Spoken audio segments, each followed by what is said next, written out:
بسم اللہ الرحمن الرحیم۔ السلام علیکم۔ ہمارے چینل سیرت النبی میں آپ سب کا ویلکم کرتے ہیں۔ ہمارے پیارے نبی محمد مصطفیٰ صلی اللہ علیہ وسلم کے زندگی کے واقعات پیدائش سے لے کر وفات تک ہم آپ سب کو واقف کروائیں گے۔ ہمارے پیارے نبی محمد مصطفیٰ صلی اللہ علیہ وسلم کے سیرت النبی کا گھروں میں پڑھنا اور سننا ہمارے گھروں میں برکتیں راحتیں آئیں گی۔ انشاءاللہ ہمارے گھروں سے پریشانیاں اور مصیبتیں دور ہوگی۔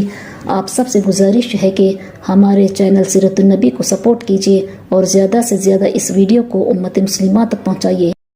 بسم اللہ الرحمن الرحیم۔ السلام علیکم۔ چلیے ہم اب سب کے سامنے وفات کا واقعہ بیان کرتے ہیں۔ رسول اللہ صلی اللہ علیہ وسلم 10 ہجری کے ختم ہونے سے چند دن پہلے مکے سے واپس مدینے تشریف لے آئے، اور اس طرح آپ نے نبوت کے صرف 23 سال میں سارے عرب کی کایا پلٹ دی۔ وہ عرب جو ساری دنیا کی برائیوں اور گندگیوں کا مرکز تھا، جہاں انسانوں کے بھیس میں جانور بسے تھے، جہاں کے لوگ سب سے زیادہ جاہل اور پسماندہ تھے، رسول اللہ صلی اللہ علیہ وسلم نے وہاں ایک ایسا روشنی کا مینار جلایا جس کے نور کی کرنوں نے ساری دنیا کو جگمگا دیا۔ مکہ ساری دنیا میں سب سے زیادہ مقدس جگہ ہے، اس لیے کہ وہاں خدا کا گھر ہے، وہ بیت اللہ ہے، جس کو کافر اور مشرک بھی اپنا کعبہ سمجھتے تھے اور اس کا حج اور طواف کرتے تھے، مگر اسی مقدس جگہ کو مشرکوں نے کفر اور دوسری گندگیوں کا اڈا بنا ڈالا تھا۔ انہوں نے اس گھر کو، اس پاک مقام کو نمازوں اور خدا کے ذکر سے آباد کرنے کے بجائے پتھر کی بے جان تصویروں سے آباد کر رکھا تھا۔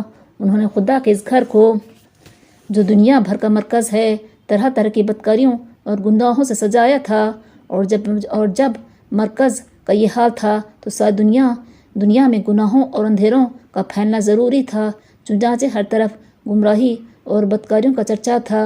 دنیا اندھیروں میں گم تھی اور ہر طرف شیطان کی حکومت تھی، مگر صبح کے آنے سے پہلے رات کا اندھیرا بہت زیادہ گہرا ہو جاتا ہے، اور اس کے بعد سورج کی روشنی پھوٹتی ہے جو ذرا سی دیر میں ساری دنیا کو چکا چوند کر دیتی ہے۔ یہی حال رسول اللہ صلی اللہ علیہ وسلم کے آنے سے پہلے دنیا کا تھا۔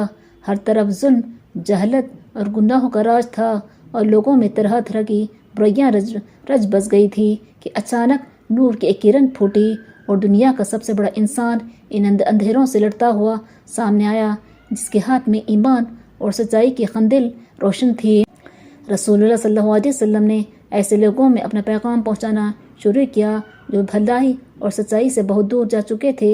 آپ صلی اللہ علیہ وسلم جانتے تھے کہ یہ لوگ بھلائی کی بات سن کر ایک دم بھڑک اٹھیں گے اور پھر وسلم کی جان تک کے لاگو ہو جائیں گے، مگر آپ صلی اللہ علیہ وسلم کو اپنے خدا کے وعدے پر بھروسہ تھا کہ آپ ضرور کامیاب ہوں گے۔ اور پھر ایک دن آپ صلی اللہ علیہ وسلم ہر طرح کی مصیبتیں اور سختیاں جھیلنے کے لیے میدان میں آ گئے۔ قریش کے مغرور اور سر پھرے لوگوں نے پہلے آپ صلی اللہ علیہ وسلم کا مذاق اڑایا، بھپتیاں کسیں، اور پھر آپ کی جانی دشمن بن گئے۔ انہوں نے آپ کو گالیاں دی، آپ صلی اللہ علیہ وسلم پر پتھر برسائے، آپ صلی اللہ علیہ وسلم کے راستوں میں کانٹے بچھائے، مگر ان سب باتوں کے جواب میں آپ صلی اللہ علیہ وسلم ان سے ایک ہی بات کہتے، لا الہ الا اللہ، اللہ کے سے کوئی معبود نہیں، محمد رسول اللہ صلی اللہ علیہ وسلم، محمد صلی اللہ علیہ وسلم اللہ تعالیٰ کے پیغمبر ہیں۔ رسول اللہ صلی اللہ علیہ وسلم ابھی ماں کے پیٹ میں ہی تھے کہ آپ یتیم ہو گئے، پھر بچپن میں ہی پیارے کرنے والی ماں اور محبت کرنے والے دادا کا سایہ بھی سر سے اڑ گیا۔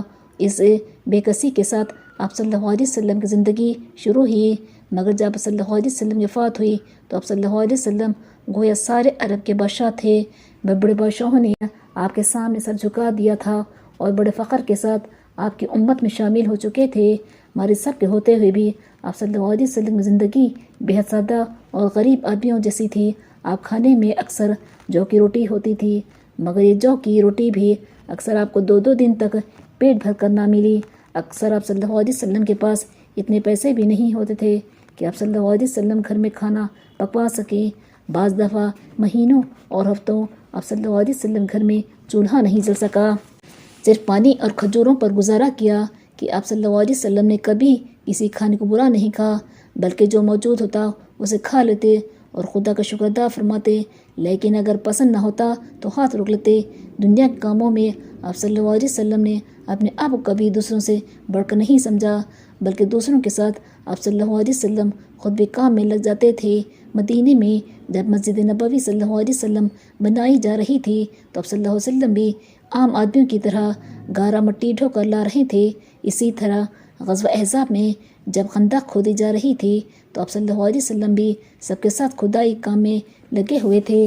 آپ اپنا کام آپ صلی اللہ علیہ وسلم خود ہی اپنے ہاتھ سے کرتے تھے۔ آپ صلی اللہ علیہ وسلم اپنے جوتے خود ہی سی لیتے تھے۔ اسی طرح اپنی بکریوں کا دودھ بھی خود ہی دھو لیتے تھے۔ آپ صلی اللہ علیہ وسلم کا بستر مبارک ٹاٹ کا تھا، جس کو دوہرا کر کے بچھا لیا جاتا تھا۔